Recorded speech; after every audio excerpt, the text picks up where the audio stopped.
Reality is boring. You and your fantasies belong on Avatar. If you want what you imagine, today's the day to have a talk. To Avatar on Avatar. Hello everyone and welcome to Avatalk. So we're back again with another episode. Today, I am joined and I'm delighted to welcome Looty, also known as Looty Spatial, a metaverse architect, 3D Web3 artist, and a virtual surrealism pioneer. Looty brings creative depth to platforms like Spatial.io, sharing dynamic digital spaces like Villa Icaria and Olympus Academy.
That invite exploration, storytelling, and community connection.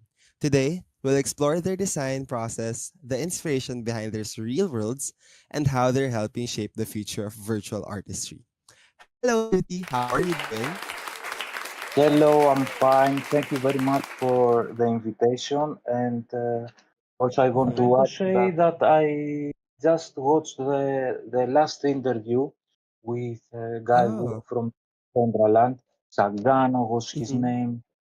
And I like yeah. very that your questions was accurate and very Hmm. nice content from Well, inside also. thank you so much. Hearing these words from you is really meaningful, and hopefully for us, for our interview, we get to have or we get to know more about you and about your projects and how you inspire other people. So, with that in mind, let us begin. What first drew you into the world of 3D design and virtual surrealism in metaverse spaces like spatial.io? So I first got into 3D design about 4 years ago when a friend of mine was Mm-hmm. creating NFTs. So the very first thing I built was a 3D NFT card, kind of. And from there, Mm-hmm. we start searching for platforms to showcase our work, some NFTs, which led us to the idea of creating digital galleries.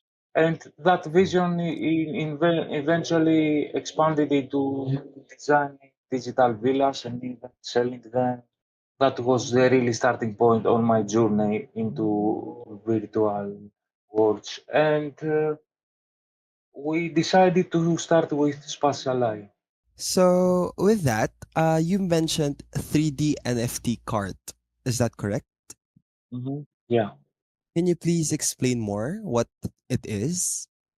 Actually, the NFT platform OpenSea, it gives you the option to have also like a 3D NFT. So it's not like So we didn't paintings. want to make just a plain card. We made a 3D Mhm. design, and this was my first step. I started watching tutorials about how to use Blender and to make it myself.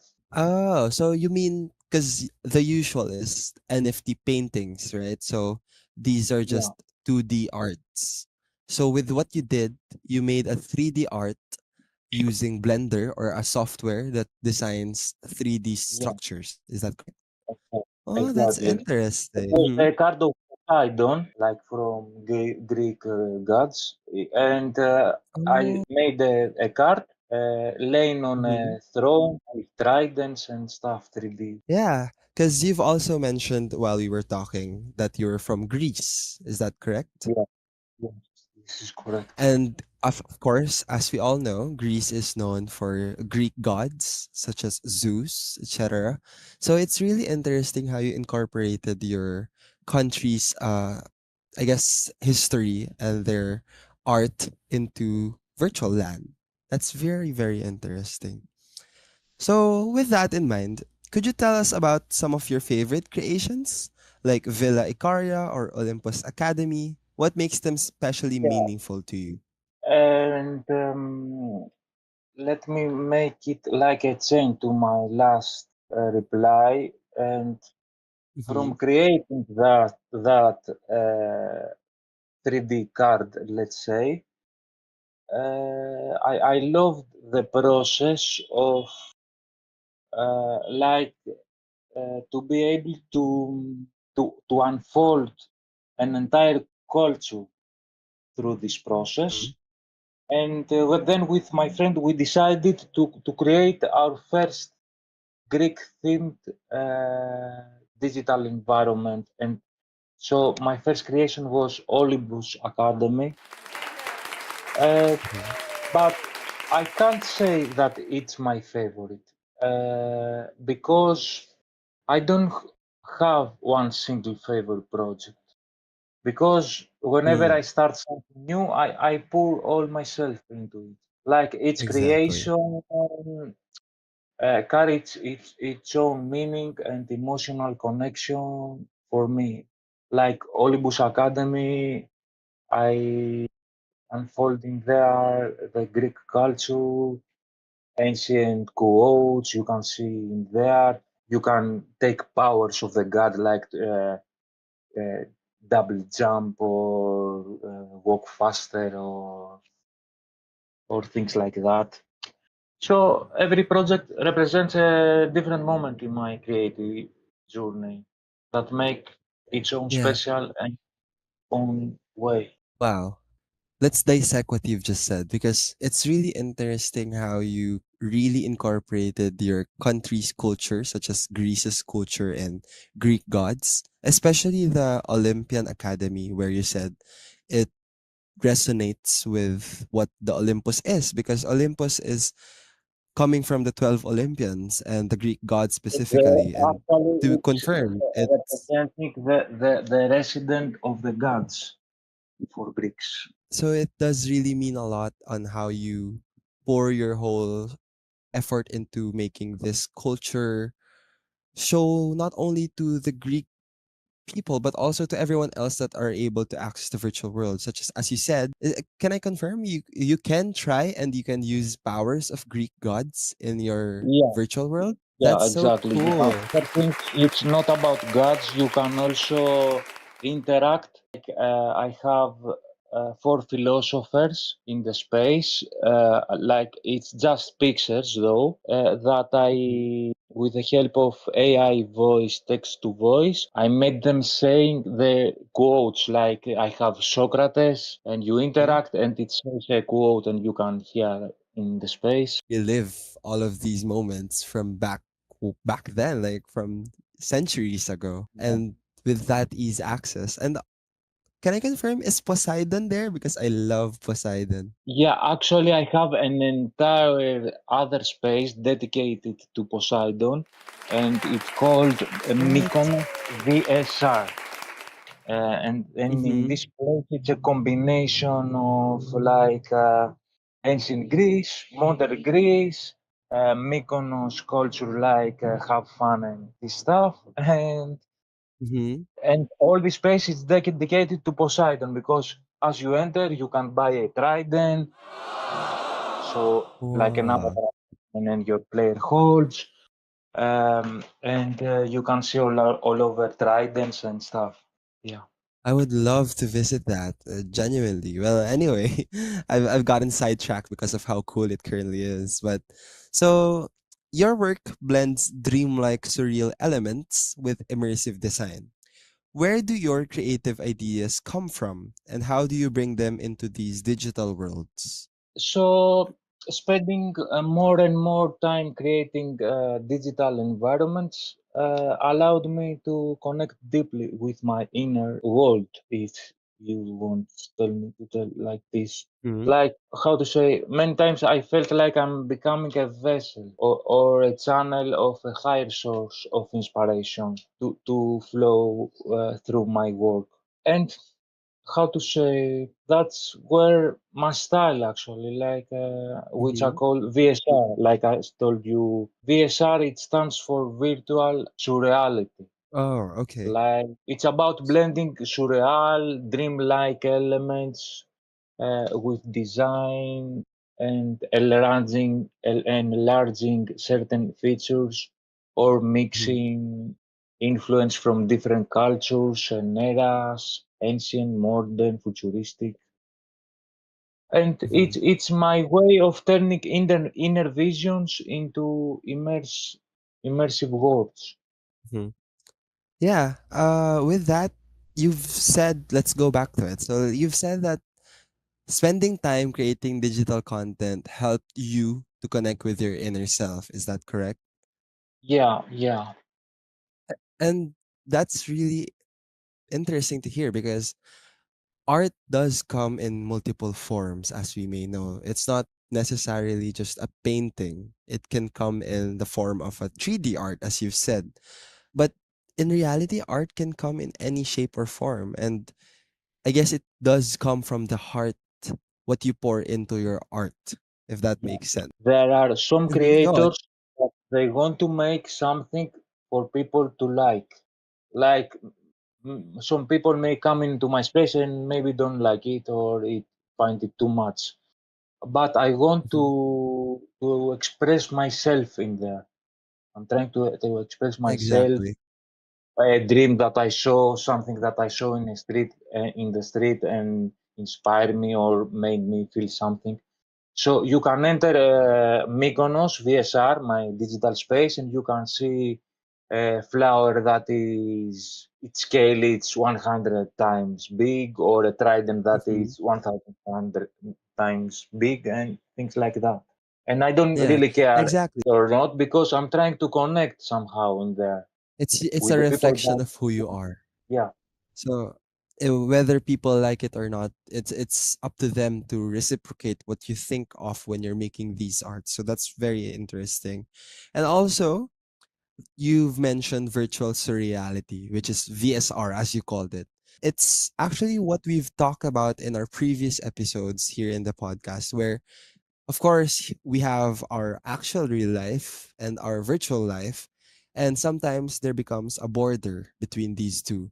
But with what you're doing, you're helping cross that border easily while using your art, using your culture, using these virtual worlds that you've created. You're helping people still feel like they're connected in real life, despite the fact that they may be kilometers or miles away from where this specific location is, as you said, in Greece.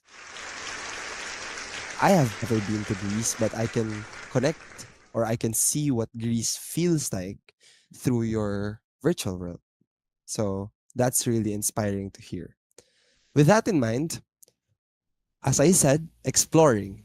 When people explore your virtual spaces, what kind of experience or emotion do you hope they feel? Yeah, as I said to you, when people enter my virtual environments, I don't want to dictate what they should feel. For me, it's about freedom. I personally highlight the things that are meaningful to me. Uh, but I also want, let's say, visitor to unlock their own imagination and connect their own inner worlds and interpret the space in their own way.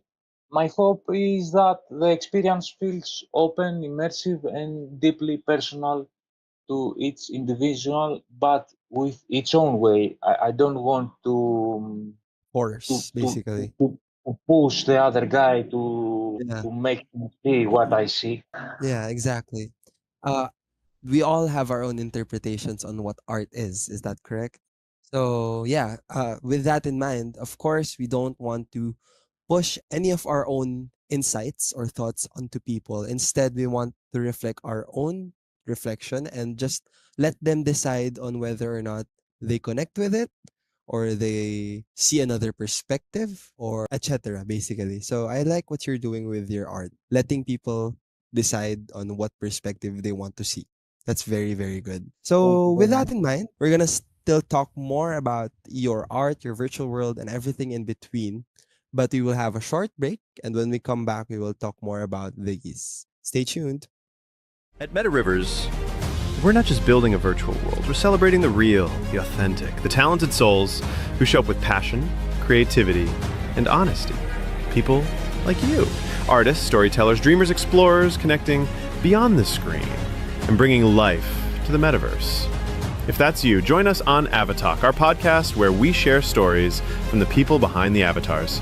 Whether you're creating, performing, or simply vibing in the virtual world, your voice matters. Want to be featured?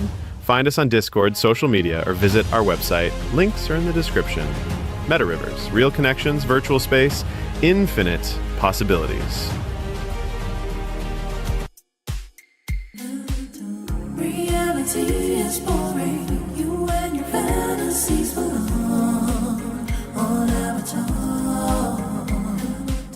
If you want what you imagine, today's the day to have a talk. To Avatar on Avatar. And we're back from that short break, and we're still here with Looty with more interesting questions and interesting answers from him throughout this podcast. So, have you teamed up with other creatives or communities on projects? What's a memorable collaboration you've enjoyed? So I have collaborated with many people, and with most of them, I also built some kind of personal relationship, like during the process. But Mhm. again, each each collaboration was unique in its own way and served a different purpose. For example, I have write down some of my most memorable collaborations for you. For Mhm. example, with Lisbeth, that she's also a creator in Spatial, and we are still working together. For example, yesterday night we had a party for Josh Garrett. Josh Garrett is a member of Spatial community with a lot of experience, and he's actually Mhm. kind of my teacher, and he supported me in my Oh. so with Lisbeth, we created My African Dream. My African Dream was an inspiration from Lisbeth that my thing was to bring it in life. That Mhm. project was very special to me because for the first time I had to immerse myself in another culture and use it as a canvas for my creativity. Because as I told you, until then, my style had mostly been rooted in Greek-inspired themes. So this was a big step in expanding my artistic perspective. Mhm. And also, I love Yeah. working with her because she was just a visitor in Spatial, and during that process to create with me her own digital world, she started learning things, and in the future, from a visitor, she started helping me to make things, or I help her back, and it Mhm. bloomed somehow. And I am a person in Greece, and she is in South Africa.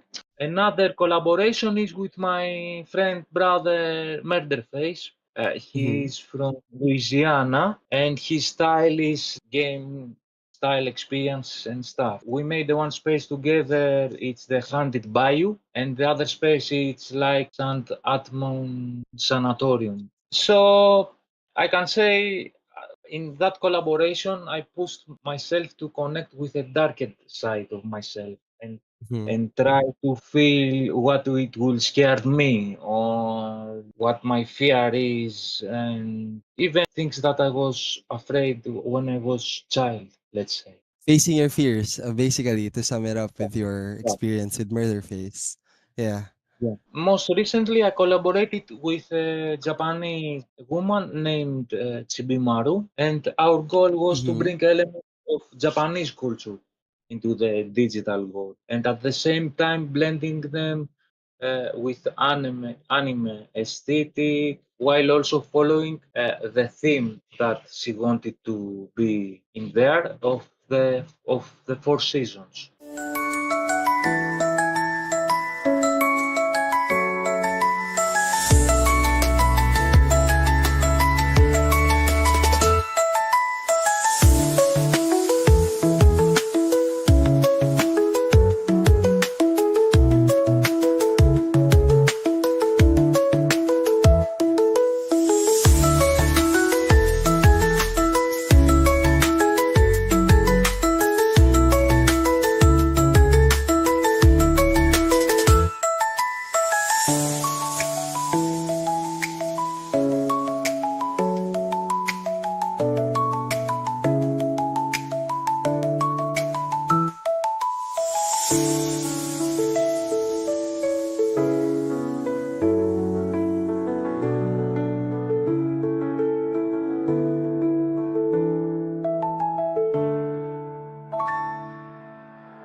This Yeah. project was both a cultural and stylistic challenge, but it was very rewarding. Wow. Okay. Like with that in mind, there are so many cultures that you've already explored. I was shocked by like the fact that you've already explored the African culture, as you said, a US culture, or more on horror culture, as you said, with the gaming, and also the Japanese culture, which you've also recently collaborated with.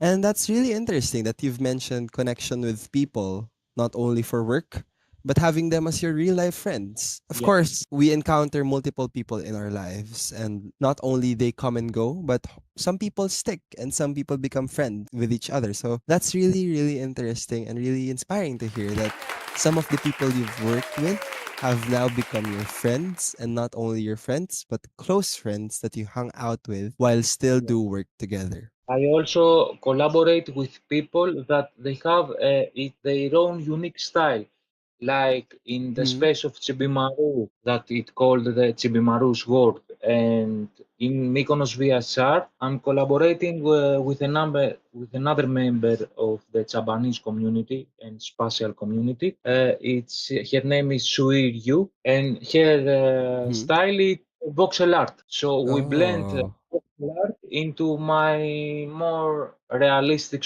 and at the same time surrealistic projects. So this is one more memorable collaboration, and that's all I got to say. Yeah, like of course, with that there are also challenges to it since we have our different cultural mindsets or aspects in life. I myself am a Filipino, so for sure my culture is a bit different than yours. But when we work together and when we collaborate on projects, it does really help as well that we have our own cultural differences because we get to share our own ideas and collaborate on them. Such as, when you think of art, there is a different perspective us Filipinos think about art. There are different perspectives that Greek people also think about art, etc. and etc. So collaborating with different cultural mindsets is really, really helpful in making a beautiful art. So with that in mind, we're going to the next question. How do you think digital immersive art like yours changes the way people experience storytelling, culture, or even architecture? Yeah, platforms like the metaverse, I believe that have completely changed the idea of what a Mm-hmm. game or a gallery or even education can be. Immersive art shifts the focus away from simply looking at something and instead invites the visitor to step inside and become part of it, let's say. So it gives people a sense of being the protagonist, someone who doesn't just view the art but interacts with it, feels alive within it, and even connects with others around the world. This interactive shared experience transforms art and design into something much more inclusive and alive. This is what I think. Yeah, connecting with the world itself, being the main character or the protagonist in the world. That's what you said. And that's really, really true because in the virtual world, the sky's the limit, right? So we could just immerse ourselves into the world we want to be in, such as, let's say, your virtual world or virtual surrealism world, such as the Olympian Academy, and use the powers of these Greek gods and just feel what they have felt when they were still alive or they were in this ancient history books. So that's really accurate and that's really true with what you said. And connecting not only with the world, but of course with everyone else around it, such as you. You're making friends while you're working on these projects. That could also be the people around us. So that's really, really interesting. So how has your design process or style evolved since you started on spatial? What lessons did you learn along the way?